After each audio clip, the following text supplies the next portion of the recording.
3 days after delivering twins. I was still wearing my hospital bracelet when my mother-in-law marched in. She dropped a wire transfer for $22 million on my bed. "Leave the babies, leave the city before dawn, and disappear from the Holloway family forever," she demanded. My husband stood by in silent complicity. Eleanor underestimated me. I find corporate disasters in numbers for a living, and her money was the perfect fault line to shatter their empire. My name is Avery Barnes. I am 35 years old, and exactly 72 hours ago, my body was cut open to bring two tiny, fragile lives into this world. Now, I lay in the hushed, sterile luxury of the postpartum suite at St. Alden Women's Center in Boston, listening to the rhythmic, mechanical hum of the vitals monitor. The room smelled of expensive white lilies and sharp medical antiseptic. Outside the heavy oak door, the world continued, completely unaware that my personal universe was about to be violently dismantled. This room was supposed to be a sanctuary for healing. Instead, the door swung open without a knock, and the air inside instantly turned to winter ice. In walked Eleanor Holloway, my mother-in-law, draped in her usual impenetrable armor of charcoal cashmere, perfectly coiffed hair, and South Sea pearls. Trailing quietly behind her, with his eyes glued firmly to the polished linoleum floor, was my husband, Reed. And stepping in last, carrying an aura of unwarranted, sickening confidence and a limited edition designer handbag, was Vivian Shaw, Reed's mistress. I pushed myself up against the angled hospital pillows.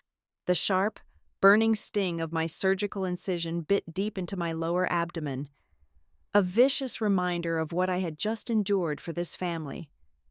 I did not reach for the nurse call button. I did not scream for security. I did not cry. I simply watched them with the cold, calculated detachment I usually reserve for dissecting failing corporate portfolios and predicting financial catastrophes. Eleanor marched straight to the side of my bed. She did not ask how I was feeling or how the recovery was going. She did not ask to see her newborn grandchildren resting in the high-security nursery down the hall. She simply dropped a thick, black leather document box onto the crisp white sheets, the weight of it landing right over my numb legs. "We are going to make this clean and extremely efficient, Avery," Eleanor said, her voice a perfectly modulated purr of absolute malice. She flipped the lid open with a sharp snap. Inside were thick stacks of legal paper, impeccably bound and marked with red sticky notes. "Divorce decrees," Eleanor narrated, tapping a perfectly manicured fingernail against the first stack. "A comprehensive, airtight non-disclosure agreement, a total relinquishment of all parental and physical custody rights, and a sworn, irrevocable affidavit stating you will vacate the state of Massachusetts before dawn tomorrow." I stared at the thick white paper, then up at the woman who had spent the last 3 years orchestrating my life from the shadows, dictating where we lived, who we socialized with, and exactly when I should conceive to fit the family trust timeline. Finally, I shifted my gaze to Reed. He was staring intensely at the digital thermostat on the far wall, his jaw tight, his shoulders hunched, completely devoid of the spine I once foolishly thought he possessed. "Reed," I asked. My voice was raspy from the intubation tube, but it was perfectly steady. He flinched as if I had struck him. He finally dragged his eyes away from the wall to meet mine, and the sheer cowardly emptiness in them was staggering. "It is for the best, Avery," he muttered, his voice barely above a pathetic whisper. "The children. They belong to the family legacy. You know how things are structured with the trust. It is just business." "It is what has to happen." "Business," I repeated softly, tasting the metallic, disgusting bitterness of the word on my tongue. Over by the wide bay window overlooking the sprawling Boston skyline, Vivian let out a soft, breathy sigh of boredom. "I was thinking," she said, running a delicate hand over the heavy velvet drapes, completely ignoring the fact that the mother of the children she was discussing was bleeding in a hospital bed 10 feet away. "We should really go with the imported silk wallpaper for the nursery at the main estate. That pale sage green Eleanor suggested last week is just a bit too clinical for my taste. The twins need warmth. Do you not agree? Reed? I refused to acknowledge the parasite standing by the window. I kept my eyes locked dead on Eleanor's sharp features. You want me to sign away my newborn babies and vanish into the night? Eleanor smirked, a cruel twisting of her lips. She reached into her oversized designer bag, pulled out her latest model smartphone, unlocked it, and shoved the glowing screen mere inches from my face. I am not asking you to leave empty-handed, Avery. Consider this the final humanitarian price for a woman who simply is not of the caliber required to raise Holloway heirs. I focused my eyes on the bright screen. It was a wire transfer confirmation page from a highly exclusive private banking portal. The numbers were clearly displayed in bold black text, $22 million. For a normal person, a grieving, hormonally exhausted new mother. That astronomical number might have induced a massive panic attack or a tearful, defeated collapse. But I am not just a mother. I am a senior risk modeling expert for North Ledger Catastrophe and Recovery. I make my living hunting for the exact moment massive. Seemingly invincible corporations are about to shatter into dust. My brain is hardwired to see hidden patterns in chaos, to read the impending disaster hidden deep inside the numerical digits. I did not see a payoff. I saw a glowing, perfectly shaped puzzle piece. I looked past the $22 million and my eyes locked onto the long alphanumeric source account code printed at the very top of the transfer summary. A cold, electric jolt of adrenaline flushed out every ounce of the residual painkillers in my system. I knew that code. I had seen it buried deep in a heavily redacted risk assessment file concerning the Holloway family conglomerate just a few weeks ago. It clicked. The disparate pieces of data fell together in my mind with deafening precision. There had been quiet, terrified whispers in the elite financial sector about Holloway heritage communities overextending on a massive, complex bridge loan. The rumors suggested they were facing a catastrophic margin shortfall due to dropping property valuations. The estimated cure amount required to fix the default and keep their ruthless creditors at bay. Exactly $22 million. Eleanor was not just buying my children with family wealth. She was bleeding a highly restricted, heavily guarded account, likely one she had absolutely zero legal right to touch. To simultaneously secure her family dynasty and save her own neck before some impending, disastrous financial audit. She was completely vulnerable. She was bleeding out financially, and she had just arrogantly handed me the exact weapon I needed to finish her off. I took a slow, agonizingly deep breath, letting the heavy silence stretch out in the hospital room until it became suffocating. Eleanor's smug, triumphant smile began to falter slightly at the edges. She had expected loud hysterics. She had expected pathetic begging. She got cold, hard stone. $22 million, I said, my tone completely flat and devoid of any emotion. You honestly think I am going to sign away my flesh and blood for a digital screenshot on your phone? Eleanor bristled, her posture stiffening. The funds are staged and ready to be cleared. It is an incredibly generous offer. Avery, more money than a woman of your working-class background could earn in 10 lifetimes of crunching numbers. I do not take paper checks, I said, leaning forward slightly, forcing myself to ignore the searing pain radiating from my surgical wound. And I certainly do not take verbal promises from a woman who brings her son's pathetic mistress to my hospital room. If you want this transaction to happen, the money moves tonight. It must be an irrevocable wire transfer, sent directly into my personal offshore routing account. Not a holding account, not an escrow account controlled by your lawyers. My private account. Reed took a panicked step forward, his hands raised defensively. Avery, be reasonable. You cannot just demand that. Shut up, Reed, I snapped, the sudden, sharp authority in my voice instantly cracking his fragile, practiced facade. I looked back at Eleanor. I saw the faint, almost imperceptible twitch in the muscles around her left eye. The hidden desperation. She needed this done immediately. She needed the heirs legally secured before whatever trust review or internal audit was breathing down her neck tore her apart. "Fine," Eleanor hissed, her voice dropping an octave, practically vibrating with fury. "I will initiate the hard transfer immediately, but you will sign every single one of those papers the absolute second the funds clear your bank." "No," I replied smoothly. Leaning back, Vivian let out a dramatic gasp from her spot by the window. Eleanor's face turned an ugly, mottled shade of red. "Excuse me," I said. "No. I am not signing anything right now," I told her, settling deeply back into the pillows, projecting an aura of defeated, overwhelming physical exhaustion. "I am heavily medicated on narcotics. I am sleep-deprived. A signature obtained right now could be easily contested in family court tomorrow under the pretense of diminished mental capacity. You know this. Eleanor, your high-priced lawyers definitely know this.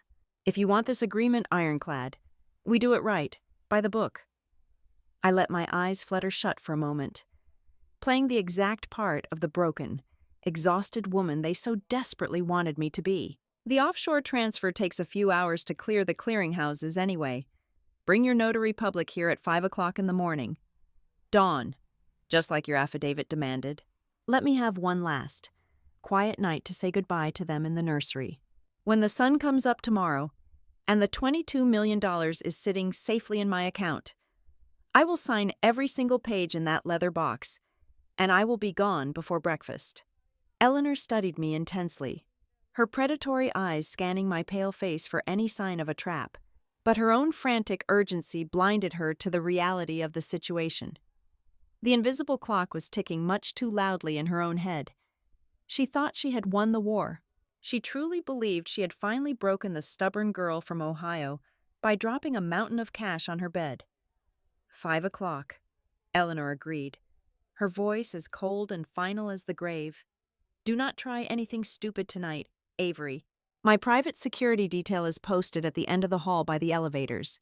You are not leaving this floor." She turned sharply on her designer heel and strode out of the hospital room. Vivian practically skipped out after her, already adjusting her handbag. Reed lingered for a fraction of a second at the foot of the bed, his mouth open slightly as if he wanted to speak, to apologize, or to explain. But he closed it, swallowed hard, and obediently followed the two women who actually owned him. The heavy oak door clicked shut, sealing the room. I was finally alone. The heart monitor beeped its steady, reassuring rhythm. I reached slowly over to the bedside table, deliberately bypassing the plastic cup of prescribed painkillers, and grabbed my cell phone. They thought I was going to spend the night crying over the children I was about to lose. They thought I was mentally packing my bags and securing my permanent exile from the elite world. They were entirely wrong. I had just secured $22 million of their stolen, illicit money, and I had successfully bought myself exactly 7 hours of uninterrupted survival to burn their entire legacy to the ground. I grew up in a rusted-out zip code in Ohio, where the air tasted like copper and the factories were slowly dying. I did not inherit a dynasty. I did not have a trust fund waiting for me when I turned 21. What I had was a brain that saw the world in structural equations. Math scholarships paved my way out of the industrial Midwest and straight into the glass and steel towers of Boston. By the time I hit 30, I was one of the youngest and most ruthless risk modeling experts at North Ledger Catastrophe and Recovery. My entire career was built on a very specific, highly lucrative skill. I found the invisible stress fractures in massive, seemingly invincible corporate monoliths right before they collapsed. I was trained to look at a pristine ledger, ignore the glossy presentation, and smell the rot underneath. That instinct was exactly what brought me to the doorstep of Holloway Heritage Communities 3 years ago. The family's crown jewel was a sprawling, multi-billion-dollar empire of ultra-luxury senior care estates. They needed an independent risk assessment for a massive, highly leveraged acquisition, and my firm sent me in to tear their projections apart. Reed was my designated point of contact. He sat across from me in a cavernous boardroom lined with dark mahogany, looking absolutely nothing like the ruthless, bloodthirsty corporate sharks I usually dealt with. He was incredibly soft-spoken. He asked genuine, thoughtful questions about my algorithms. Whenever his mother's imposing name was mentioned by the executives, he would roll his eyes or offer a self-deprecating smile. He perfectly projected the image of a reluctant, artistic heir who was utterly desperate to step out of the suffocating Holloway shadow. We drank cheap coffee in the plaza downstairs. He told me he hated the country club politics. I fell for the mirage completely. I married the man I thought was trying to escape, only to realize far too late that I had walked willingly into his meticulously designed gilded cage. The ink on our marriage certificate was barely dry before Eleanor took the reins. The subtle manipulation shifted into overt, suffocating control. My life quickly became a heavily curated museum exhibit. She dictated the exact zip code of our historic townhouse, ensuring we were exactly 3 blocks away from her own estate. She aggressively audited my guest list for dinner parties, crossing out my old college friends and replacing them with daughters of hedge fund managers, before any charity gala. A silent stylist on her payroll would arrive at my home with a pre-selected designer gown, silently communicating that my sensible Ohio aesthetic was a liability to the brand. Even my reproductive system became a casual corporate agenda item. Eleanor would stir her tea at Sunday brunches and smoothly mention how a pregnancy in the next fiscal year would perfectly align with the estate planning cycles. For a while, Reed defended me. But the real decay, the undeniable rot, started exactly 12 months ago. The man who used to mock his family's terrifying obsession with legacy slowly vanished, replaced by a jittery, perpetually exhausted, and highly secretive stranger. He changed the 6-digit passcode on his smartphone and always kept it face down on the counter. His daily calendar filled up with phantom commitments that made no logistical sense. He started vanishing 3 or 4 nights a week for what he vaguely termed executive strategy sessions, returning home smelling of expensive scotch and hotel soap. Worst of all was the chilling shift in his vocabulary. When we discussed our future, the warmth completely evaporated. He stopped talking about a baby and started referring to our potential offspring as a strategic asset. He talked about securing our position, solidifying the lineage, and maintaining board leverage. You do not spend a decade modeling catastrophe without learning how to spot a sinking ship. My professional alarms were screaming. I stopped acting like a wife and started acting like an auditor. I began digging quietly through the debris of his home office. It did not take long to find the glaring anomalies. Tucked inside a leather portfolio, I found a signed lease for a high-end, waterfront apartment across town. It was paid for through a newly established shell company, and the tenant line was left completely blank. Then, I accessed his synchronized cloud drive and found draft schedules for the upcoming family trust meetings. The dates had been clumsily altered by hand, pushed up by several months to create an artificial frantic deadline. Then came the ultimate violation. During my 6th month of pregnancy, I began to notice a pattern. The same tinted black sedan was idling outside my favorite organic cafe. It was parked 2 spots down at my prenatal yoga studio. It trailed 3 cars behind me on my drive to the grocery store. They were not just watching me to ensure my safety. They were systematically cataloging my movements, logging who I spoke to and where I went. Eleanor had put a professional tail on the family incubator. I knew I could not confront Reed. He was entirely compromised. I needed a blind spot in their vast surveillance system, and I found it in the one person the Holloways had successfully erased, June Holloway. Reed's older half-sister was the former chief financial officer of the family fund. She was brilliant, deeply cynical, and utterly despised by Eleanor. 2 years ago, June had been unceremoniously ousted from the power table, publicly humiliated, and stripped of her titles simply because she flat-out refused to sign off on a series of highly questionable, borderline illegal asset transfers initiated by Eleanor. I reached out to her through a burner email account. We met in the back corner of a noisy, fluorescent-lit diner out in the deep suburbs. miles away from the polished marble lobbies and listening ears of the Holloway Empire. June sat across from me, stirring her black coffee for a long time.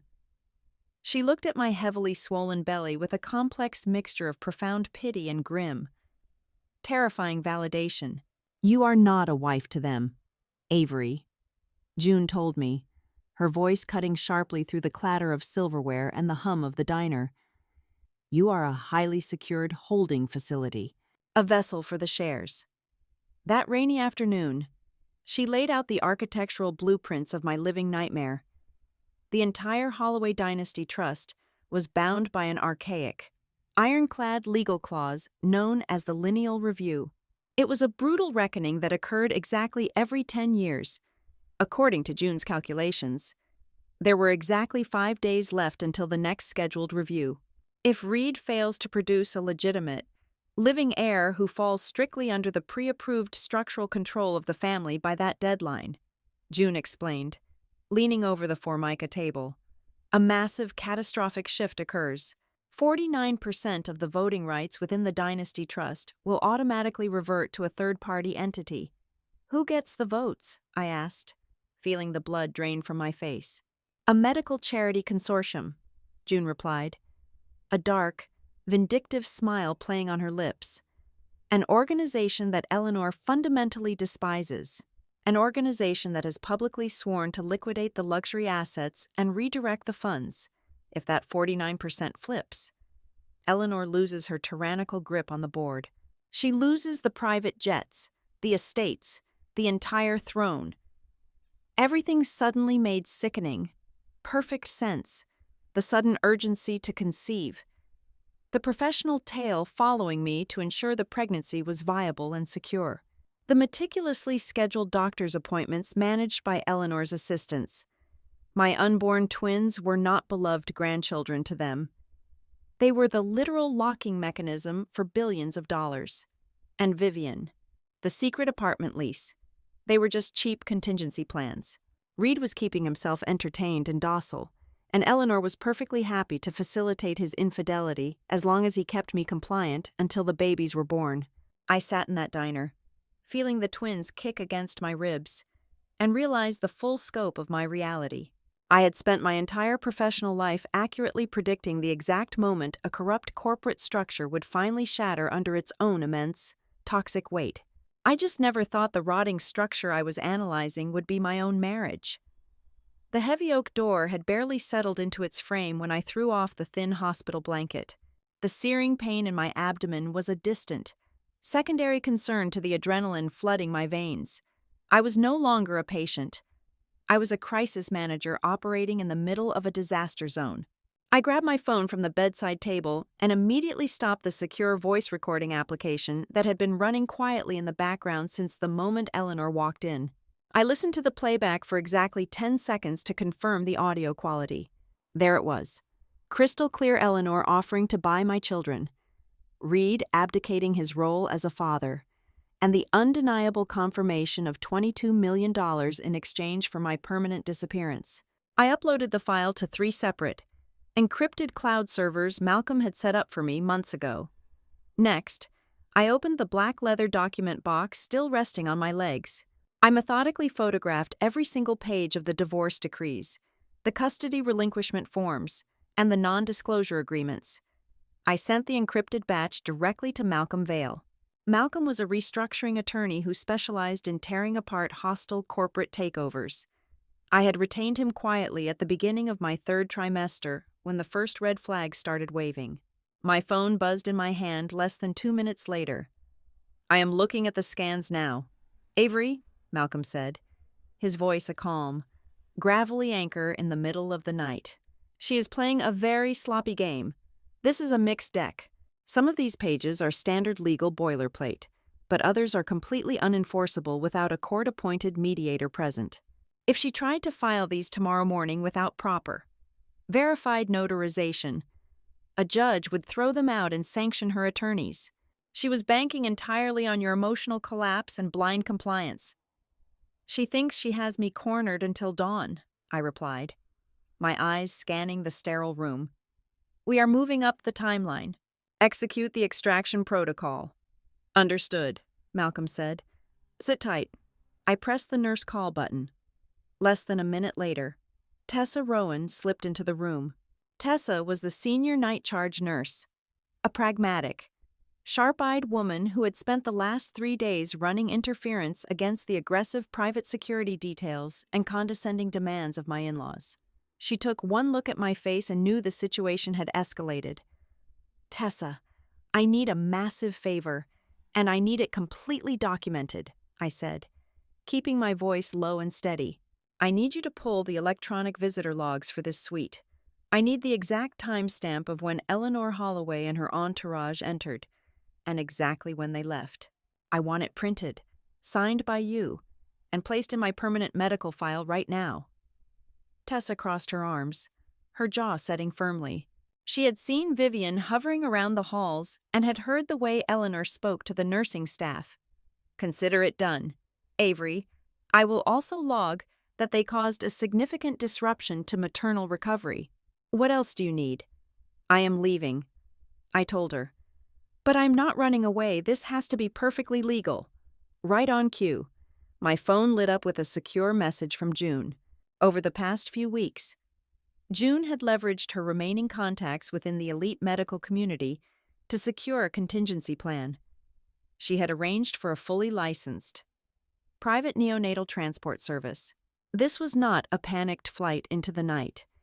It was a highly documented, medically authorized transfer of care facilities, signed off by my primary obstetrician, who had been thoroughly briefed by Malcolm on the domestic hostility I was facing, at 3 o'clock in the morning, 2 hours before Eleanor's scheduled dawn return. A discreet, unmarked medical transport van pulled into the underground loading dock of St. Aldan Women's Center. I was wheeled down the service elevator holding my newborn twins tightly against my chest. Tessa personally oversaw the transfer, handing over my medical charts to the transport medics with a sharp, affirming nod. We drove out into the dark, silent streets of Boston. I watched the glowing city lights fade in the rearview mirror as we headed north. We were bound for the North Shore, specifically a secluded, historic guest house nestled deep within a private wooded estate. Malcolm had leased the property weeks ago under a heavily shielded, temporary limited liability company to ensure no paparazzi, private investigators, or Holloway security thugs could ever trace the deed back to my name. By the time the sun began to aggressively paint the eastern horizon in shades of bruised purple and gold, I was sitting in a plush armchair in a warm, heavily secured living room, watching my children sleep peacefully in their travel bassinets. I had a cup of hot tea in my hand, and I felt more lucid and powerful than I had in 3 years. Miles away, back at the hospital, the scene was playing out exactly as I had orchestrated. At precisely 5 o'clock in the morning, Eleanor Holloway marched off the elevator, flanked by 2 massive private security contractors, expecting to find a broken woman ready to sign her life away. Instead, she found an impeccably made, empty hospital bed. There was no dramatic note. There were no scattered belongings. There was only a single, crisp piece of heavy cardstock resting perfectly in the center of the mattress. It was an official letter of representation from the law offices of Malcolm Vale. It stated, in the clearest legal terms possible, that the mother and the infants had been relocated to a secure, medically approved facility under the sole discretion of the legal guardian, and that absolutely all future communications, demands, or inquiries must be directed through her designated legal counsel. She had tried to corner me in a hospital room, but I had just legally barricaded her out of my life. My encrypted phone rang on the coffee table, shattering the quiet morning air. It was Malcolm. "Tell me you have good news," I said, answering the call. "I have something far better than good news," Malcolm replied, and I could hear the rare, genuine thrill of the hunt in his voice. "I have the kill shot." I leaned forward, my pulse quickening. "You traced the wire transfer?" "I did," he confirmed, "and your initial suspicion about the origin code was entirely correct. But the reality is much worse than a simple bridge loan deficit. I had my forensic accounting team run a dark trace on the routing numbers before the funds hit your offshore clearinghouse. Avery, the $22 million did not come from Eleanor's private wealth management accounts. It did not come from the family trust's liquid assets. Where did she pull it from? Malcolm, she pulled it directly from the Holloway Heritage Community's Resident Care Reserve Fund, he stated clearly. The air rushed out of my lungs. The Resident Care Reserve Fund was the absolute, untouchable bedrock of the entire corporate structure. It was the legally mandated, heavily regulated pool of capital designed strictly to guarantee the long-term medical care, housing stability, and emergency services for the thousands of elderly residents living in their luxury facilities. Dipping into that specific fund for any unauthorized corporate maneuvering was a massive civil violation. Draining $22 million from it to secretly pay off a daughter-in-law to secure a family bloodline was a catastrophic, undeniable federal crime. Eleanor had not just handed me a bribe. In her desperate, arrogant rush to control the family lineage before her upcoming trust review, she had handed me the financial murder weapon with her own fingerprints seared right into the metal.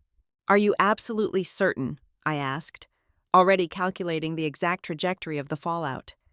"I have the digital ledger receipts and the clearinghouse authorizations," Malcolm assured me. "It is a direct, unauthorized pipeline from the senior care reserves to the wire transfer portal. She has committed gross fiduciary fraud." I looked down at the two tiny, breathing bundles in the bassinets. They were supposed to be Eleanor's ultimate prize, the final keys to locking down her empire. Instead, they were the reason she had just made the most fatal miscalculation of her entire life. "Draft the necessary petitions." "Malcolm," I said, my voice echoing with absolute, icy resolve. "We are not just going to family court to fight for custody. We are going to war." The fire crackled in the stone hearth of the historic guest house, casting long, dancing shadows across the hardwood floor. I sat cross-legged on a massive Persian rug, surrounded by dozens of thick manila folders. These were the ghosts of June's tenure as chief financial officer, heavily redacted dossiers and internal memos she had quietly smuggled out before Eleanor orchestrated her public execution from the board. My two infants slept soundly in the adjacent room. The silence of the North Shore estate was profound, a sharp contrast to the deafening roar of data crashing together in my mind. I had spent the last 6 hours cross-referencing the wire transfer routing codes Malcolm provided with June's archival ledgers. I needed to understand the exact anatomy of Eleanor's desperation. A woman like my mother-in-law does not simply hand over a fortune unless she is terrified of losing something exponentially larger. I pulled a thick binder labeled St. Bridge Credit Facility toward me. It contained the foundational documents for a massive, highly restrictive bridge loan Holloway Heritage Communities had secured 18 months ago. As I scanned the dense legal covenants, the underlying architecture of their financial rot finally laid itself bare.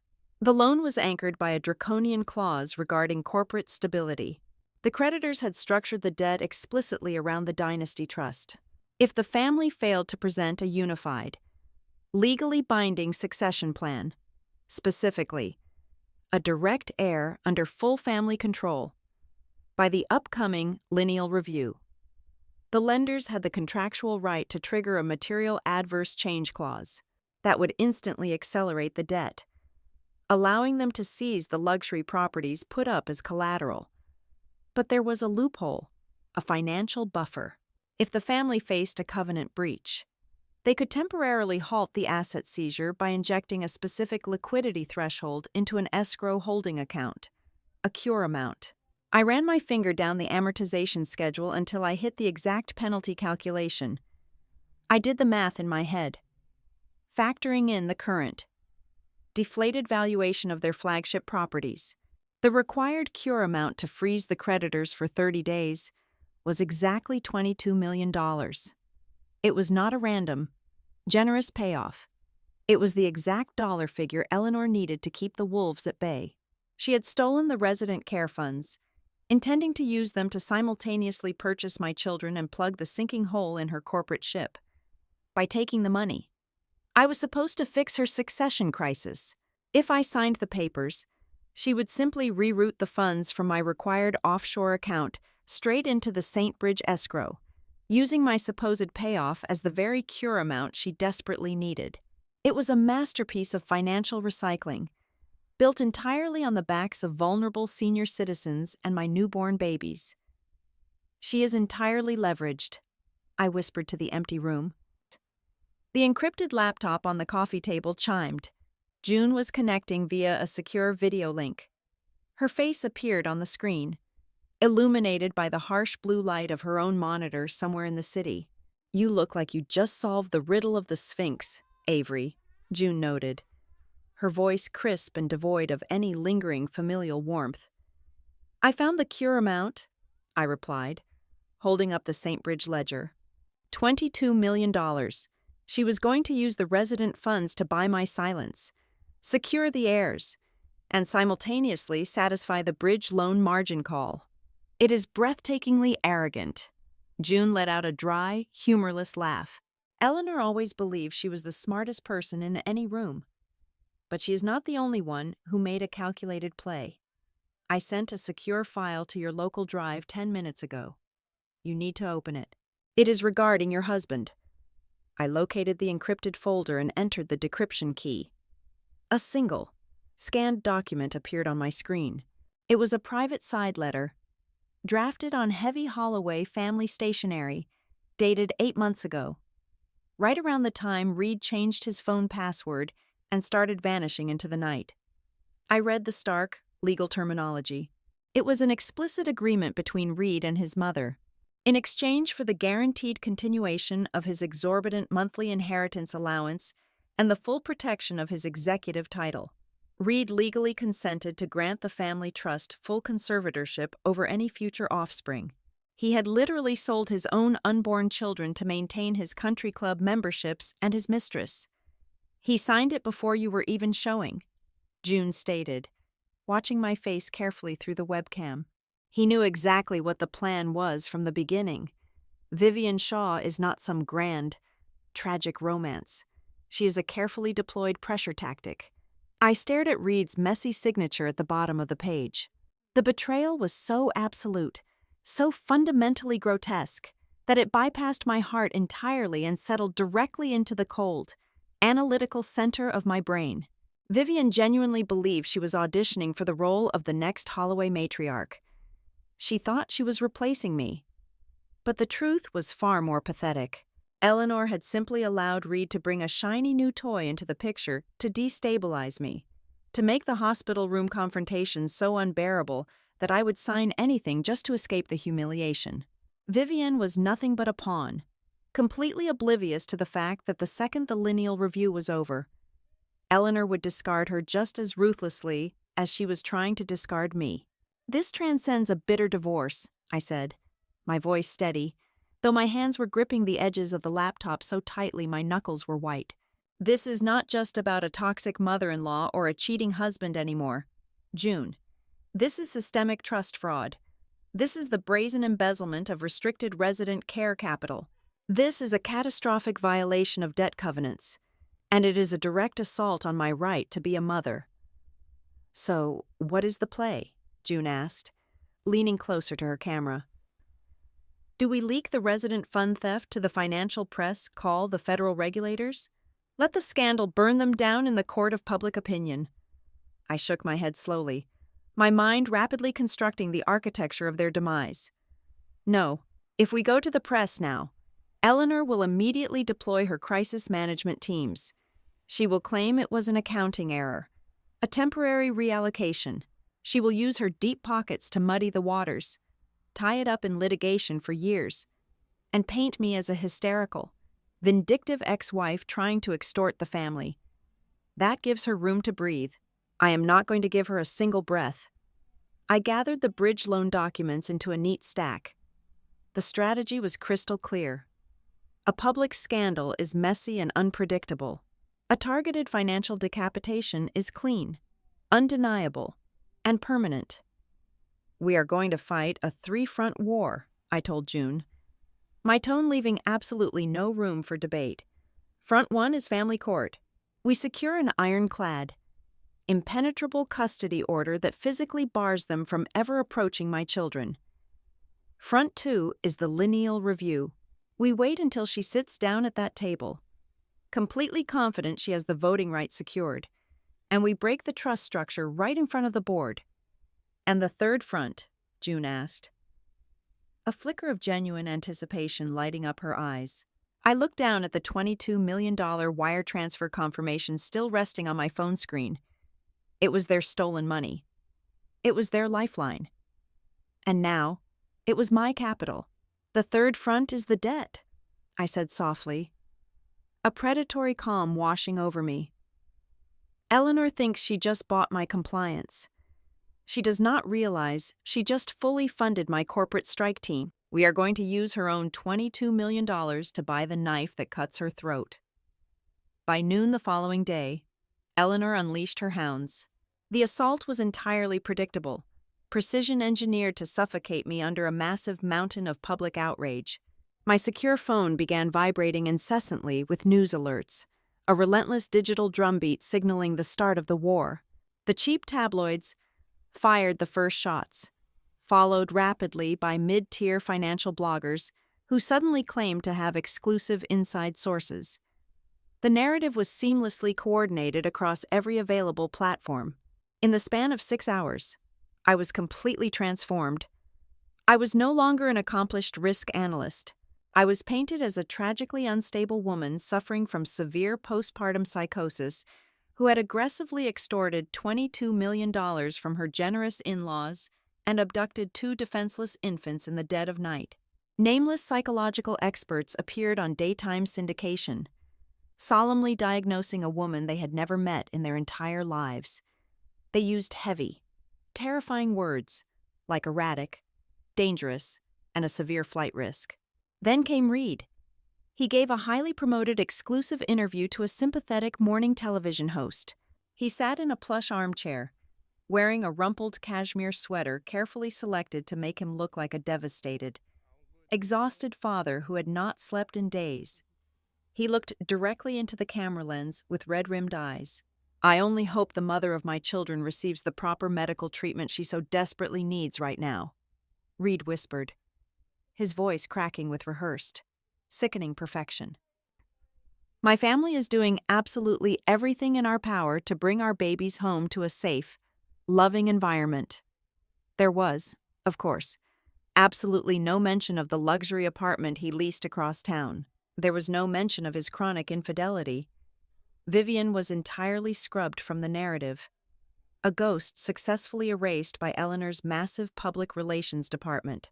To complete the character assassination, carefully cropped screenshots of old text messages I had sent Reed complaining about our finances 2 years ago were leaked online.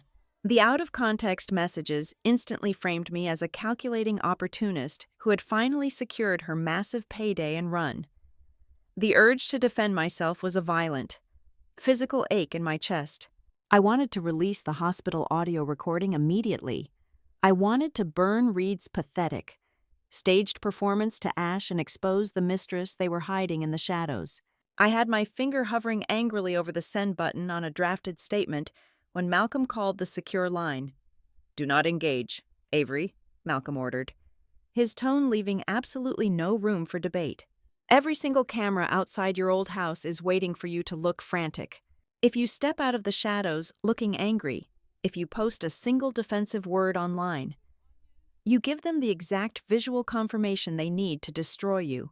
Eleanor is intentionally building a psychological profile to present to a family court judge. Absolute silence is your best armor right now. Every time you react, she gets more ammunition." I closed the encrypted laptop and took a slow, deep breath. He was entirely right.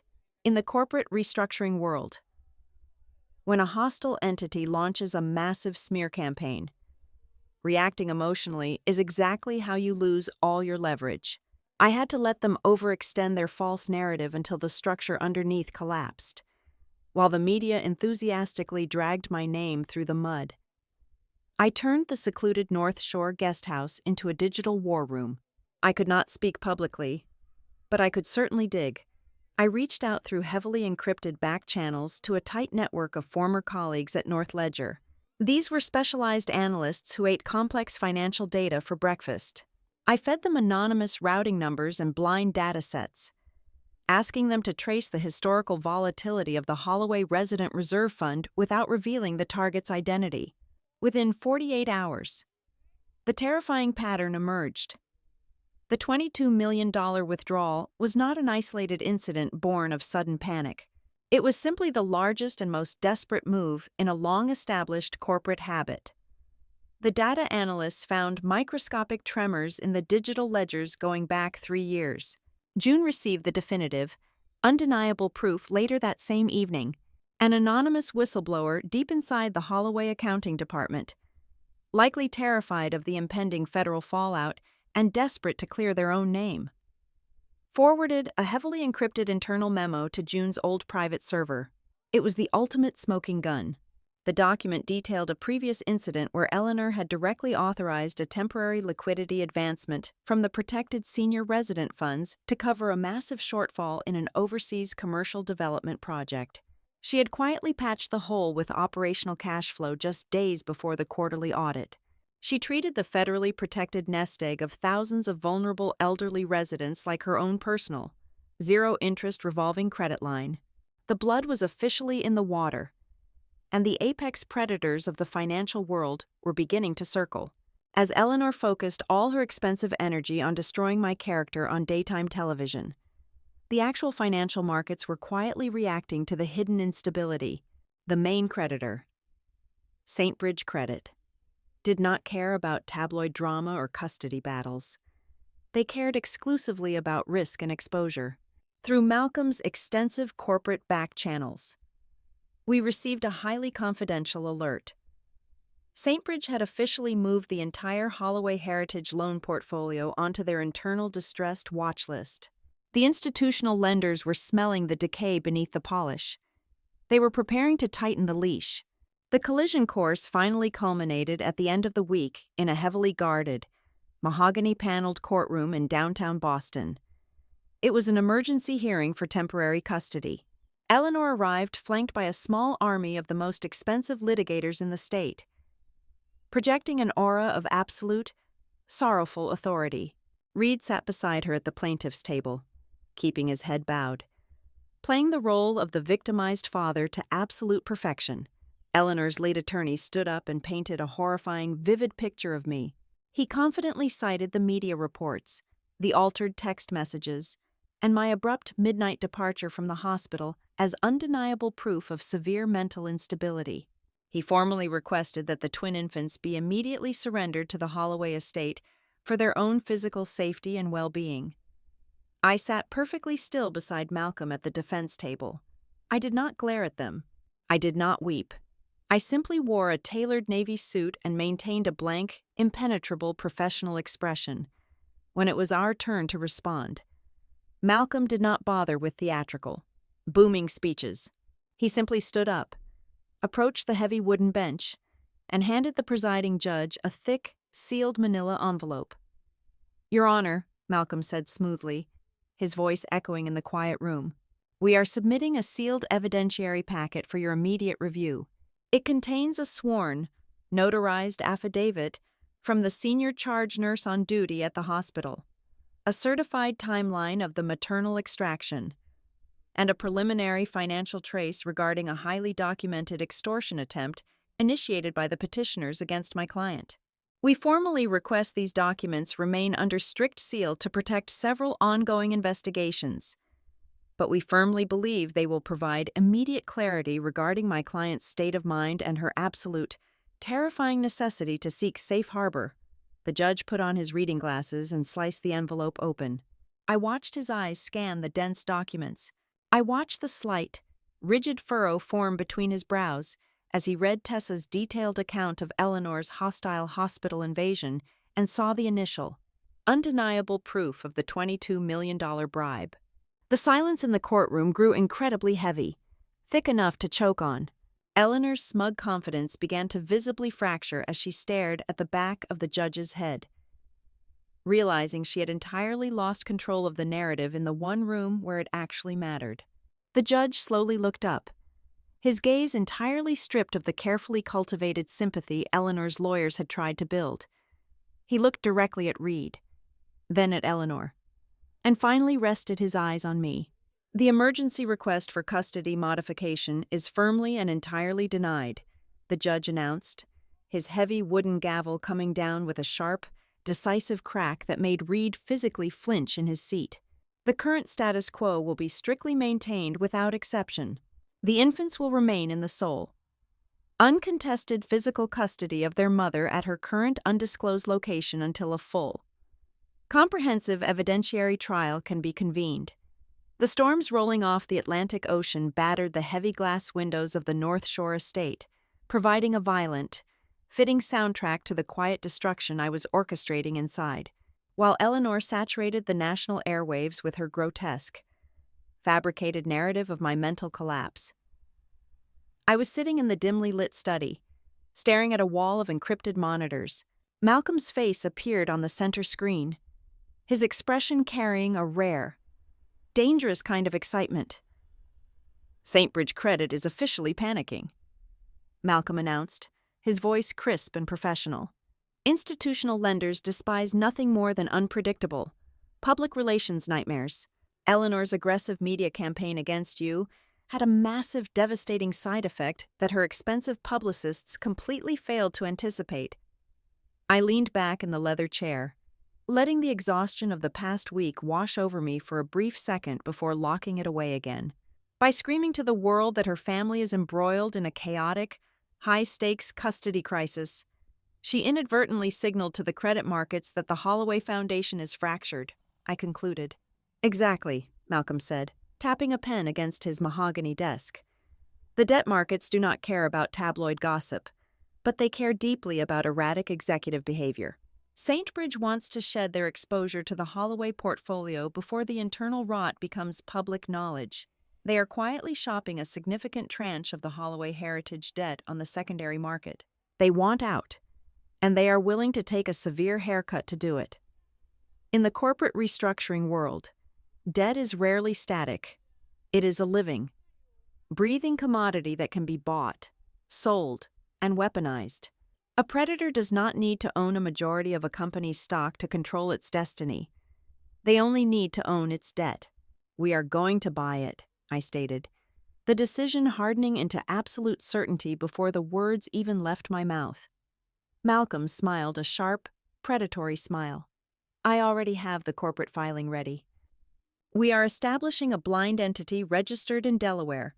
We will call it Gray Harbor Restructuring Limited Liability Company." Funding the entity was a masterpiece of poetic justice. I authorized the immediate transfer of a massive portion of the $22 million sitting securely in my offshore account. It was the very money Eleanor had stolen from vulnerable senior citizens to purchase my permanent silence. Now, it was the exact war chest I would use to dismantle her. To ensure Gray Harbor possessed overwhelming, undeniable financial leverage, I supplemented those stolen funds with a heavily leveraged personal line of credit. I staked my entire professional life on this maneuver, fully backing the credit line with the accumulated bonus shares I had earned over a decade of flawless corporate modeling at North Ledger, because Saintbridge was desperate to offload the toxic debt, and because the price was severely artificially depressed by the ongoing media scandal. I did not even need to deploy the entire $22 million. I purchased the distressed debt tranche for pennies on the dollar, with a single, untraceable wire transfer. Gray Harbor Restructuring secured a shockingly heavy, dominant portion of the overall loan structure. 2 days later, Malcolm called the secure line with a discovery that turned our tactical advantage into a lethal weapon. I had my forensic team tear apart the foundational covenants of the original Saintbridge credit agreement, Malcolm explained, the thrill of the kill evident in his measured tone. Corporate lawyers always bury the most dangerous clauses deep in the fine print. I found the tripwire, Avery. He read the covenant aloud. It was a standard, albeit rarely invoked, protection mechanism for institutional investors. It stated that any single entity holding more than one-third of the distressed debt tranche possessed a terrifying unilateral power. That entity held the absolute, contractual right to demand complete, unrestricted forensic access to all corporate ledgers if they harbored a reasonable, documented suspicion that the underlying capital was being misused, mismanaged, or fraudulently redirected. I checked the final acquisition numbers Gray Harbor had secured that morning. I now owned exactly 38% of that specific distressed debt tranche. I had just legally purchased the master key to tear the Holloway vaults wide open. I deliberately chose to keep this entire maneuver completely hidden from June. It was not a lack of trust. She had proven her absolute loyalty by risking everything to get my children out of that hospital. It was a necessary, impenetrable tactical firewall. When Eleanor eventually realized her empire was being systematically dismantled from the inside, her first instinct would be to launch catastrophic, scorched earth lawsuits alleging insider collusion, corporate espionage, and market manipulation. By keeping June entirely in the dark about Gray Harbor restructuring, I guaranteed her absolute plausible deniability. If deposed, she could truthfully testify under oath that she had absolutely no knowledge of my financial operations. I was willing to burn the Holloway legacy to the ground, but I absolutely refused to let Eleanor destroy the one person in that family who possessed a shred of human decency. The debt acquisition was merely the primary strike. While Malcolm finalized the St. Bridge transaction, I directed Gray Harbor to execute a secondary, completely silent maneuver. We aggressively purchased the secondary options and mezzanine notes attached to the original Holloway founder's coastal estate.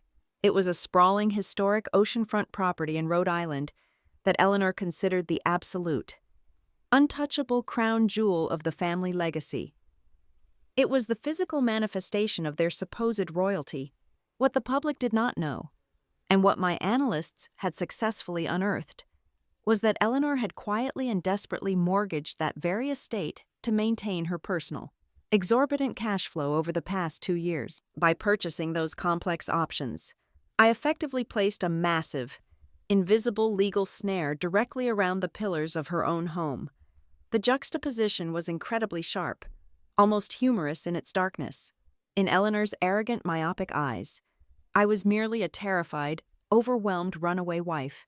She pictured me cowering in some cheap rented room, desperately clutching my children, paralyzed by the sheer weight of her public relations assault. She was busy giving tearful television interviews, picking out tailored designer suits, and confidently preparing for her grand, triumphant return at the upcoming lineal review session. She truly believed she had successfully contained the damage to a simple, messy family court dispute that her expensive lawyers would eventually grind down into dust. She had absolutely no idea that I had not run away at all. I had simply walked around to the back of her towering corporate fortress, unlocked the reinforced steel door, and stepped inside the mainframe. I was no longer the outcast daughter-in-law begging for scraps of respect. I was officially her primary creditor. I was the one holding the financial leash, and it was wrapped tightly around her neck. The final blow of the week was executed with cold, bureaucratic precision. On a quiet Thursday morning, exactly 3 days before the lineal review was scheduled to commence, a private, bonded courier arrived at the towering glass headquarters of Holloway Heritage Communities in downtown Boston. The courier completely bypassed the massive media circus camped outside, walked straight past the imposing security desk, and delivered a single, heavy envelope directly into the hands of the chief financial officer's executive assistant. It was a formal, legally binding demand letter from Gray Harbor Restructuring Limited Liability Company. It meticulously cited the specific distressed debt covenants and formally demanded the immediate surrender of all internal accounting records, complete ledger access, unredacted board minutes, and unrestricted bank statements for the Resident Care Reserve Fund spanning the past 36 months. The letter demanded a full, independent forensic audit to be commenced on site within exactly 48 hours. Right at the exact moment Eleanor Holloway was standing in her penthouse, admiring her reflection and preparing to reclaim her undisputed throne before the trust board. Her entire financial machine was thrown into absolute, uncontrolled chaos. The ghost she thought she had buried under a mountain of tabloids had just returned to repossess her entire world. Eleanor's massive public relations machine hit a brutal brick wall the moment the judge denied her emergency modification request. But a predator denied its prey does not simply retreat, it changes its angle of attack, since she could not win a quick, decisive victory in the press. Eleanor shifted her entire arsenal toward a scorched earth legal strategy, 48 hours after our silent victory in the courtroom. Malcolm forwarded a massive, highly encrypted digital file to my secure laptop. It was a new petition filed in family court. Since I had successfully neutralized the narrative that I was a mentally unstable runaway mother, Eleanor pivoted to a purely structural, bureaucratic assault. She formally petitioned for immediate, permanent guardianship of my twins.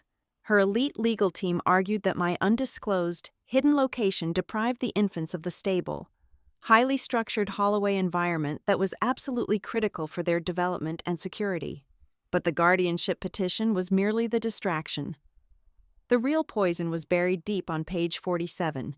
It was a sworn, notarized affidavit signed by Reed.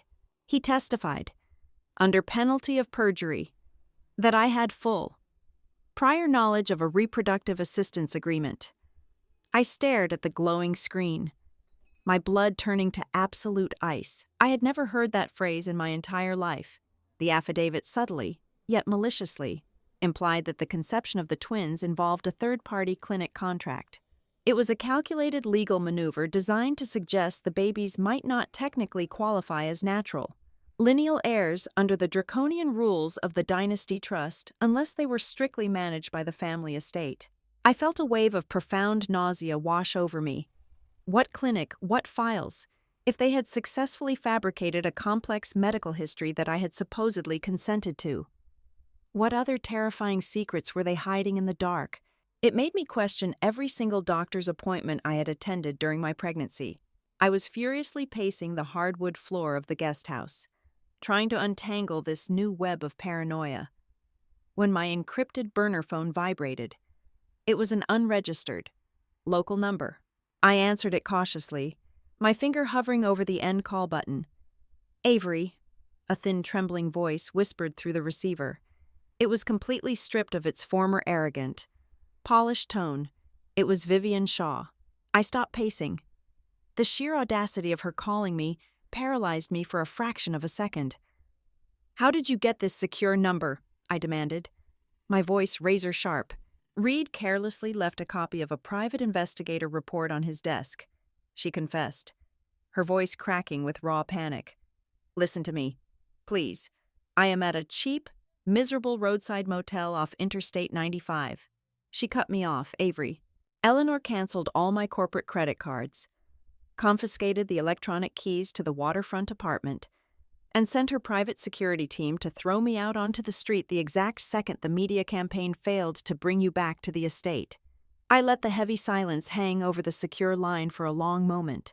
The woman who had stood in my hospital room just days ago, casually discussing imported silk wallpaper for my baby's nursery, was now calling me from a budget motel, discarded like a piece of cheap, broken plastic.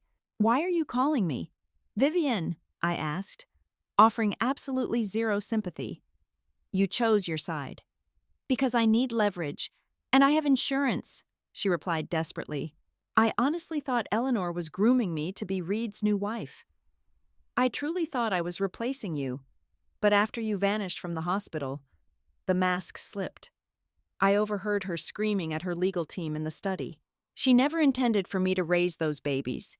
She never intended for anyone to raise them except herself. I was just a convenient prop designed to apply maximum pressure, to make you break and sign those papers.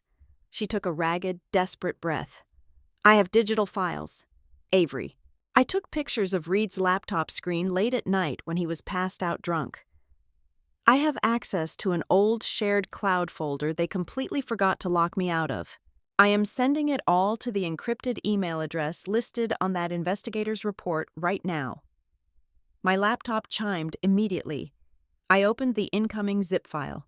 It contained a chaotic, messy dump of digital screenshots, calendar appointments, and a short audio recording. But the absolute centerpiece was a digitized folder bearing the logo of a highly exclusive, offshore fertility clinic. I opened the PDF documents, and my stomach dropped into a bottomless pit. They were legally binding consent forms detailing a highly structured, heavily controlled reproductive arrangement. The documents explicitly granted Eleanor Holloway ultimate medical, legal, and financial proxy over any resulting embryos or infants. And sitting at the very bottom of the final page was Reed's messy signature, right next to a flawless, perfectly executed forged replica of my own signature. The documents were dated exactly 8 months ago. I immediately initiated a secure video conference with Malcolm and shared my screen. He scrutinized the forged documents with the intense, unblinking focus of an apex predator analyzing a trap. "This is incredibly dangerous, Avery," Malcolm warned, his voice grave. "If they submit this packet to the trust board, it perfectly supports Reed's sworn affidavit. It creates a seamless paper trail proving the babies were essentially corporate assets commissioned by the family from the very beginning. Rather than a natural inheritance, it gives Eleanor the ultimate legal leverage to claim permanent conservatorship over the voting shares." But the sheer, terrifying perfection of the forgery bothered me. It felt entirely too convenient. "Do not trust it blindly," Malcolm continued, perfectly echoing my own internal paranoia. "Vivian is a hostile, unpredictable actor who was just severely burned by her handlers. We cannot verify her motives. This could easily be a secondary, nested trap designed by Eleanor to make us submit fake, contaminated evidence to the court, thereby destroying our own credibility entirely. I needed absolute, undeniable verification. I could not rely on a discarded mistress. I called June on a separate encrypted audio line. "I need you to dig deep into the family fund's internal digital event calendar from exactly 8 months ago," I instructed June rapidly. "I need you to cross-reference every single data point with my actual, verified prenatal medical records from that exact time frame. Then, I need you to strip the creation metadata from these specific PDF files." It took June exactly 4 hours to rip the digital timeline completely apart. When she called back, her voice was dripping with a cold, vindictive satisfaction. Malcolm was entirely right to be paranoid, but the trap is theirs, not ours. June confirmed. I extracted the raw, underlying metadata from the cloud files Vivian provided. The visible, printed dates on the clinic documents say they were signed 8 months ago, but the hidden digital footprint proves the files were actually created, extensively modified, and saved to the secure family server exactly 3 weeks ago. I did the mental math instantly. 3 weeks ago. I was already heavily pregnant, confined to strict bed rest by my doctors, and under constant surveillance by Eleanor's private security.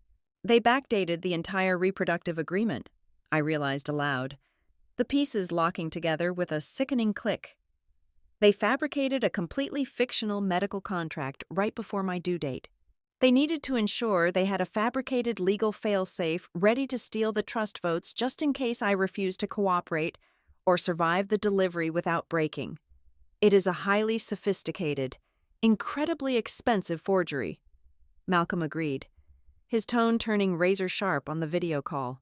But having digital proof of a forgery is not a killing blow if we simply leak it to the press or hand it to a clerk. If we show this to the family court judge tomorrow morning, Eleanor's elite lawyers will simply claim they have absolutely no idea where Vivian acquired those files. They will paint Vivian as a disgruntled, vindictive ex-lover trying to extort the family, and they will easily bury the absolute truth under a massive mountain of reasonable doubt. I looked at the forged signatures glowing on my laptop screen. Malcolm was right. This was not a weapon to be used in a slow, tedious, heavily debated courtroom setting. This was a financial bomb. And a bomb requires a very specific, tightly confined space to inflict maximum, undeniable casualties. "We do not show the judge," I stated. the final strategy solidifying into cold, unbreakable steel in my mind. If we attack her now, she will just build a better defense. We need to force Eleanor to present these forged documents herself.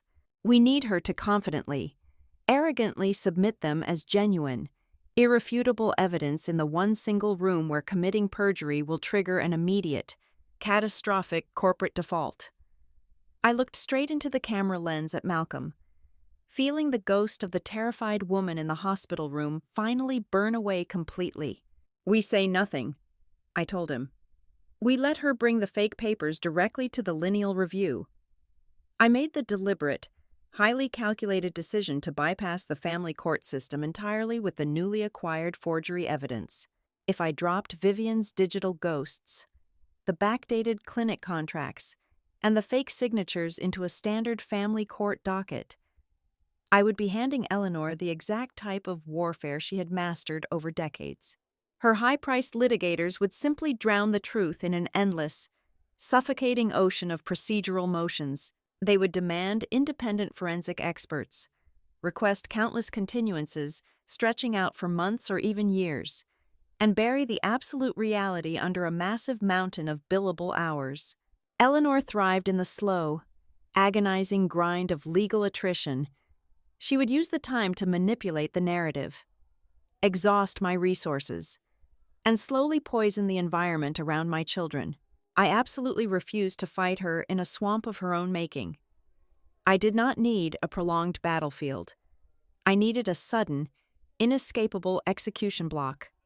My true target was the Lineal Review session scheduled for Friday morning. This specific event was the absolute, gravitational center of the Holloway dynasty. It was not a public courtroom where slick, theatrical lawyers could manipulate a sympathetic judge or leak half-truths to the press. It was a highly confidential, heavily guarded, closed-door boardroom summit. Every single entity that held tangible power over the family empire would be sitting at one massive mahogany table. The senior trustees, the institutional creditors from Saintbridge, the external independent auditors, and the executive family representatives. This was the exact arena where the 49% voting block would be irrevocably awarded to Eleanor or permanently lost to the medical charity consortium. It was the only room in the world where Eleanor could not buy her way out of a lie. I needed to be in that room. But I could not walk in simply as the aggrieved, runaway mother of the heirs. That would merely make me a domestic nuisance, a problem for security to handle. I needed structural authority. Malcolm executed the infiltration flawlessly. He quietly submitted a formal, legally binding notice of attendance to the Trust's primary oversight committee. He did not file the paperwork under my legal name. He filed it entirely under Gray Harbor restructuring. By fundamental corporate law, any confirmed creditor holding a significant, verified portion of a distressed debt tranche possessed the absolute, undeniable right to physically observe the financial review of the underlying collateral. Because Malcolm routed the complex filing through an obscure, layered Delaware corporate registry, Eleanor's internal legal team saw the entity name and completely dismissed it. They assumed Gray Harbor was merely a faceless, predatory Wall Street vulture fund that had smelled the public relations blood in the water and bought up some cheap debt. Eleanor, consumed entirely by her desperate hunt for my children, planned to simply throw a fraction of her newly secured trust wealth at this annoying, anonymous creditor after the meeting to make them disappear. I intentionally let that fatal, arrogant misunderstanding breathe. I constructed the entire perimeter of the trap around it. A narcissistic predator always ensnares herself in the most striking way when she is utterly, deeply convinced that she is the one in control. Every single move I made in the shadows was specifically designed to reinforce her supreme overconfidence. Let her believe she was outsmarting a terrified girl from Ohio. To ensure the trap snapped shut with lethal force, the murder weapons had to be physically present in the room. This was where June proved her ultimate value. Working completely off the grid, June used the very last of her compromised legacy administrative access codes to manipulate the internal Holloway document routing system. She did not steal the files. She simply ensured they were placed on the main stage. June guaranteed that the original founding trust charters, the unredacted board meeting minutes from the past 3 years, the highly restricted resident fund subledgers, and the original bridge loan approval files were all securely bound, indexed, and placed directly on the center of that boardroom table by early Friday morning. There could be absolutely no claims of missing files, convenient clerical errors, or delayed electronic transfers. When the moment came, the financial evidence of Eleanor's treason would be sitting merely inches from her own perfectly manicured hands. Simultaneously, Malcolm finalized the physical documentation from our defensive flank.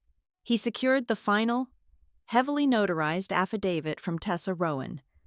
The senior nurse's document clinically and objectively detailed the grotesque extortion attempt in the postpartum ward. It quoted the exact verbal offer of $22 million in exchange for my permanent disappearance, and it included the precise, irrefutable electronic security timestamps showing Eleanor arriving at the ward and returning at dawn with her private security detail to collect her purchased human prizes. By late Thursday evening, the board was meticulously set. The storm outside the North Shore estate had finally broken, leaving the coastal air sharp, still, and bitterly cold. I sat alone in the dim light of the study, listening to the soft, rhythmic breathing of my 2 children through the baby monitor. I felt a profound, terrifying calm settle over my entire body. I was no longer reacting to Eleanor's attacks. I was simply waiting for her to step onto the designated target.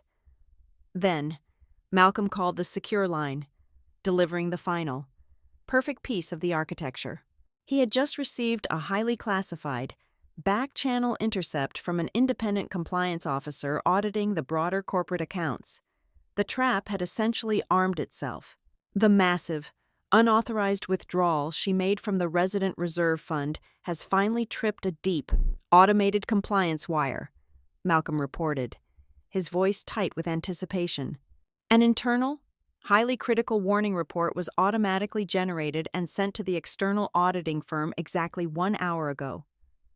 Eleanor had successfully managed to terrify and suppress her internal accounting staff, forcing them to look the other way while she bled the senior citizens dry to buy my children. But she could not intimidate the automated federal reporting software hard-coded into the banking mainframe. The system was now officially flashing red. "She is completely out of time," I said softly, staring at the glowing embers in the fireplace. "She has exactly 1 day before the financial discrepancy breaches internal containment and becomes a mandatory federal investigation," Malcolm confirmed.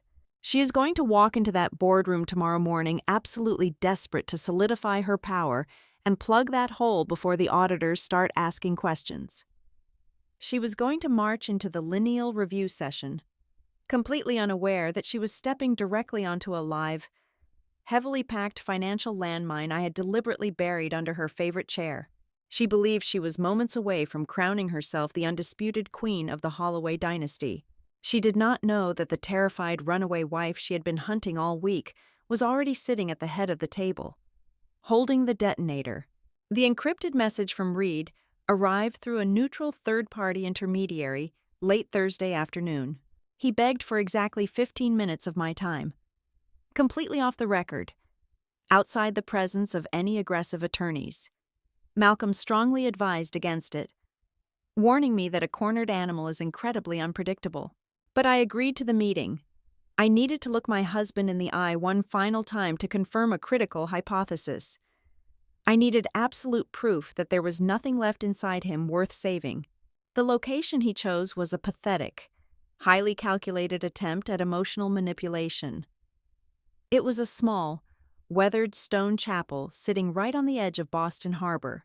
The damp, heavy air smelled sharply of old pine wood, burning wax, and freezing salt water. It was the exact spot where he had dropped to one knee 4 years ago and promised to protect me from the crushing weight of his family legacy. I arrived wearing a heavy wool coat, flanked discreetly by 2 private security contractors Malcolm had hired, though I instructed them to remain outside by the iron gates. I stepped into the dimly lit sanctuary. Reed was pacing near the front altar, his shoulders hunched, his hands shoved deep into the pockets of an expensive overcoat. The moment he saw me, he rushed forward, his face pale and twisted with a manufactured, desperate kind of grief. "Avery, thank God you came," Reed breathed out, trying to reach for my hand. I took a deliberate step backward, keeping my hands firmly at my sides. The physical rejection made him flinch. "You have 15 minutes, Reed," I said, my voice echoing coldly off the vaulted stone ceiling. "Speak," he swallowed hard, looking wildly around the empty pews, as if expecting his mother to suddenly materialize from the shadows. "We can stop this madness right now. The media circus, the lawyers, the hiding. It is destroying everything. We can just start over. Avery, we can fix it." "Start over," I repeated, dissecting his choice of words with clinical precision. "How exactly do we start over? Reed, do you plan to unsign the legally binding contract where you sold our children to your mother? Do you plan to erase Vivian from the cheap motel you abandoned her in?" He winced at the mention of his mistress, but he quickly pushed past it, his self-preservation instinct overriding any lingering shame. "Vivian was a catastrophic mistake, an illusion," he pleaded rapidly, stepping closer. "But the family trust is real. The legacy is real. If you just drop the financial injunctions, if you just sign a temporary proxy agreement letting Eleanor manage the voting shares of the twins until the public relations nightmare quiets down, she will call off the attack dogs. We can move back into the townhouse. I will make sure my allowance covers everything you could ever want. We can go back to normal." I stared at him in the flickering candlelight, and a profound, chilling clarity washed over me. I realized with absolute certainty that Reed still had no fundamental understanding of what he had actually done. He was not apologizing for destroying our marriage. He was not remorseful for treating our newborn infants like heavily traded corporate commodities. He was simply terrified. He was mortally afraid of losing his luxurious lifestyle, his weighty family surname, and his incredibly comfortable role as the pampered, financially insulated heir. He wanted me to surrender our children to the wolves simply so he could keep his country club memberships and his bottomless bank accounts. "There is no normal left to go back to," I told him quietly, stripping every ounce of emotion from my tone. "I am not dropping anything." Panic instantly flooded his eyes, replacing the fake sentimentality with raw, ugly desperation. "You do not understand what she's going to do to you, Avery," Reed hissed, his voice dropping into a frantic whisper. "You think you are being clever by hiding. But Eleanor has a trap completely set for the lineal review session tomorrow morning. She has a thick manila envelope ready to drop on the center of the boardroom table. She is going to present the $22 million wire transfer confirmation to the entire oversight committee and formally accuse you of violent, malicious extortion. She is going to tell the institutional creditors that you held the heirs hostage and demanded a massive ransom to secure the family bloodline. She will have you arrested by the end of the day." He thought he was terrifying me. He thought the threat of criminal extortion charges would finally force me to break and accept his pathetic compromise. Instead, he had just handed me the final, beautiful piece of the puzzle. "Thank you for the warning, Reed," I said smoothly. I turned my back on him without another word and walked out of the chapel, leaving him standing alone in the cold, hollow silence of his own making. By the time I returned to the secure North Shore estate, the adrenaline was singing in my veins. I immediately initiated a 3-way encrypted conference call with Malcolm and June, relaying every single word Reed had blurted out in his panic. Malcolm let out a sharp, genuinely delighted laugh. "It is the absolute perfect execution," the lawyer declared. "Eleanor is so blinded by her own arrogance that she cannot see the massive structural flaw in her own strategy. To successfully claim you extorted her, she must legally admit to the entire trust board that she personally authorized and executed that specific wire transfer. The exact second she claims ownership of that transaction on the official record, she permanently and irrevocably ties her own hands to the embezzled resident care funds. Her extortion accusation is literally going to become her signed confession for federal wire fraud," June chimed in, her voice crackling with a vindictive, electric energy. And I just found the final nail for her coffin. I spent the last 3 hours digging through the archaic corporate bylaws, specifically the executive indemnity clauses. "What did you find?" I asked, leaning closer to the speaker. "A highly specific, incredibly toxic addendum drafted decades ago," June explained. "If any executive officer of Holloway Heritage Communities is found guilty of intentionally misappropriating restricted subsidiary capital for personal or familial benefit, the corporation is strictly and permanently prohibited from indemnifying them. That means the company cannot legally reimburse a single cent of her personal legal fees. Nor can they shield her personal assets from civil liability. Once she admits to moving that resident money to secure the heirs, she is utterly, completely exposed. She will be personally bankrupted by the defense costs alone." The entire architecture of their destruction was now perfectly complete. That night, the heavy silence of the guest house felt different.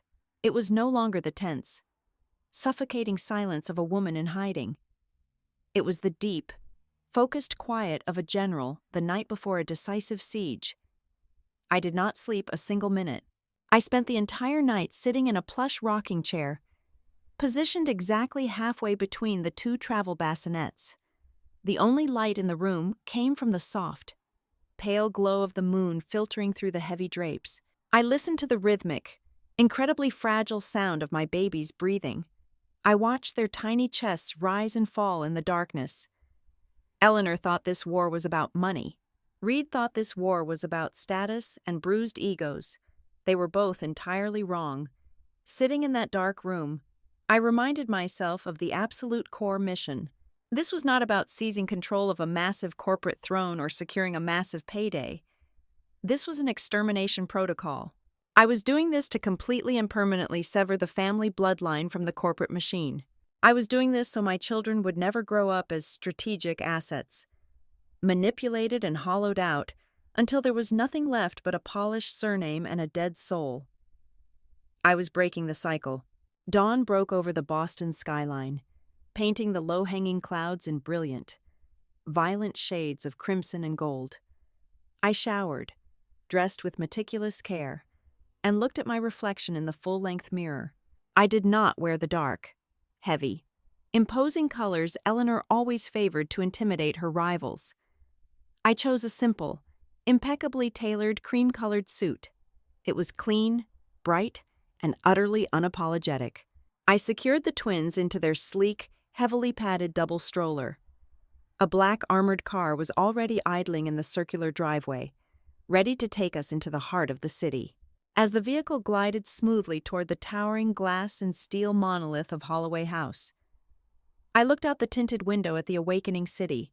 For the very first time since I married into this dynasty, I was not walking into their fortress as a compliant, terrified daughter-in-law hoping to survive the wolf pack.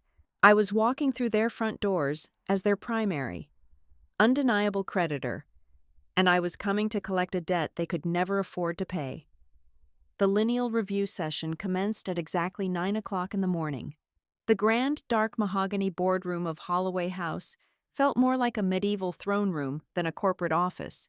The senior trust committee members, the external auditors, and the elite representatives from St. Bridge Credit sat around a massive oval table. Eleanor Holloway entered the room radiating the absolute, terrifying confidence of a monarch who believed she had already won the war. She took her seat at the head of the table, adjusting her designer blazer with a smug, victorious smile. She opened the session by immediately launching into a meticulously rehearsed character assassination. She looked directly at the institutional creditors and sighed heavily. "It is with profound regret that I must address a severe domestic crisis," Eleanor declared, her voice echoing off the wood-paneled walls. 3 days ago, the mother of the Holloway heirs suffered a complete psychological breakdown. She demanded an extortion payment of $22 million, abducted the newborn infants, and vanished. We are currently working with federal authorities to secure their safe return. Beside her, Reed kept his head bowed, playing the role of the devastated, betrayed father to absolute perfection. "I only want what is best for my children," he whispered softly for the official record. Before the trust secretary could even call for the formal proxy vote to solidify Eleanor's control over the 49% voting bloc, Malcolm stood up from a leather chair in the back corner of the room. He did not ask for permission to speak. "I am legally obligated to interrupt this proceeding," Malcolm announced smoothly, holding up a sleek leather portfolio. "I represent Gray Harbor Restructuring. My firm currently holds 38% of the Holloway Heritage Distress Debt Tranche, under the explicit corporate covenants of the bridge loan. We possess the absolute legal authority to freeze this trust review immediately until a comprehensive forensic audit is conducted regarding the gross mismanagement of restricted funds." Eleanor let out a sharp, condescending laugh. She waved her hand dismissively. "This is a closed family review. Counselor, you represent a faceless Wall Street vulture fund. Submit your grievances in writing to our legal department, and we will throw you a settlement check next week. Security will show you out." "Gray Harbor is not a faceless fund, Eleanor," a voice rang out from the heavy double doors.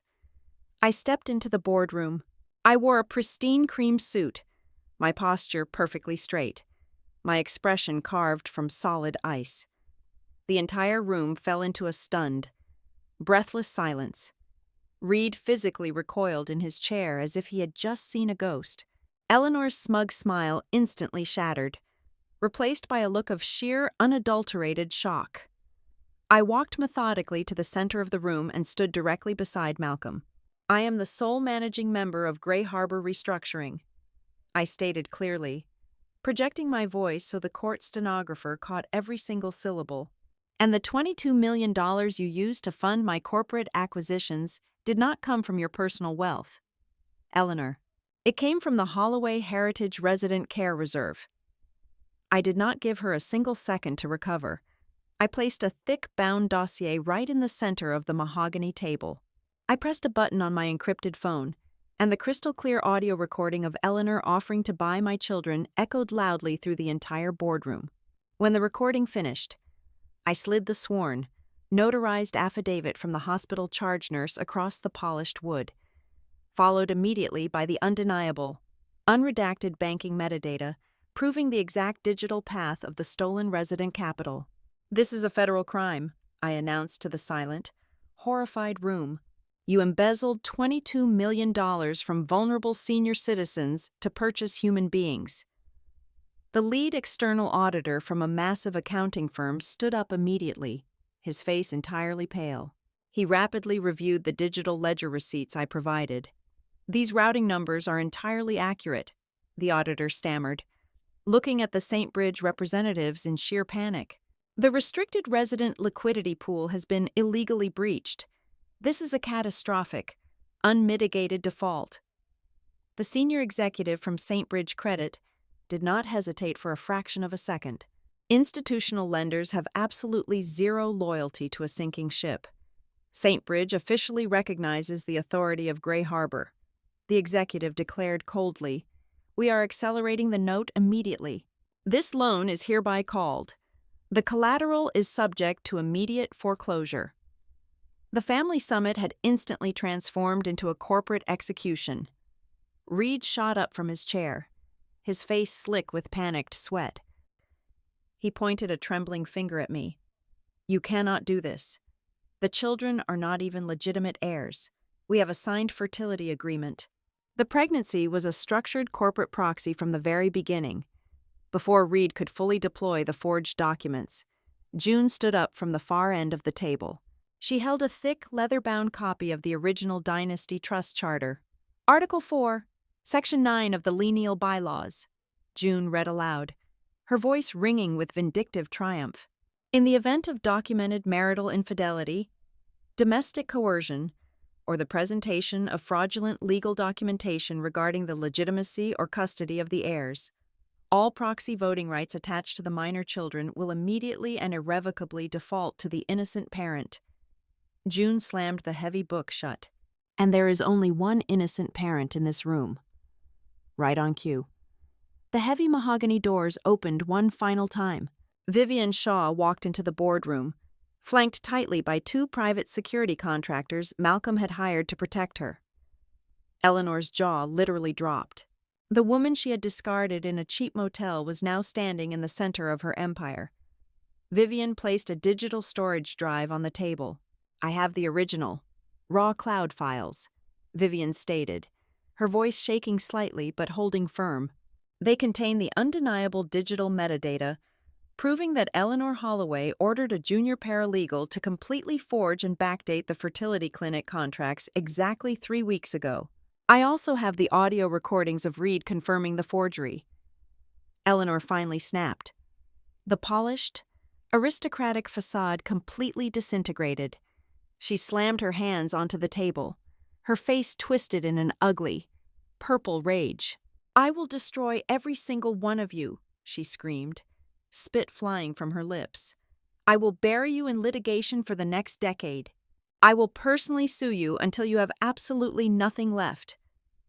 June smiled a cold, beautiful smile. "You cannot sue anyone, Eleanor, because you cannot afford a lawyer." June tossed a single, highlighted page across the table. "I reviewed the corporate executive indemnity addendums last night because you intentionally misappropriated restricted subsidiary capital. The corporation is legally prohibited from reimbursing a single cent of your legal fees. Your personal assets are entirely exposed. You are personally bankrupt." The men and women who had spent years bowing to Eleanor Holloway simultaneously pushed their heavy leather chairs away from her side of the table. She was completely isolated.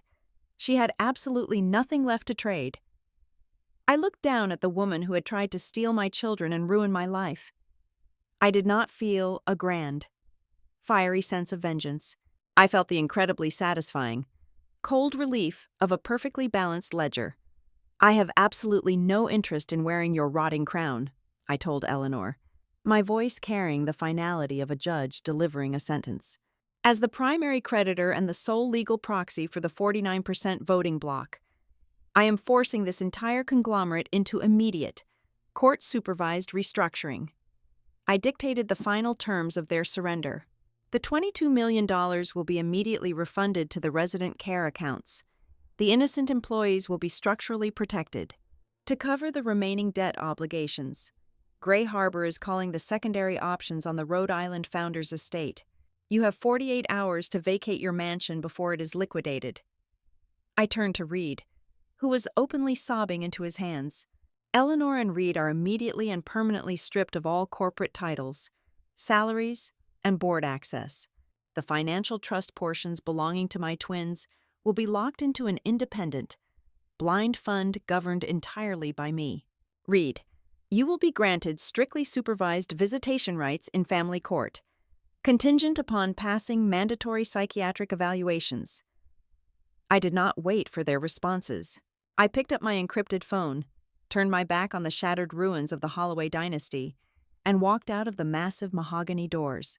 I walked out into the crisp, bright Boston morning with absolute, clean freedom in my hands. Eleanor was left entirely powerless in a room full of angry creditors. Reed was left with nothing but his broken pride, and the $22 million she used to try and break me had officially become the exact invoice for their total destruction. Thank you so much for listening to this story today. And please leave a comment letting me know where in the world you are listening from so we can connect and share our thoughts. Don't forget to subscribe to the Olivia Revenge Stories channel, like the video, and please support the channel even more by hitting the hype button so the story in this video can be heard by many more people.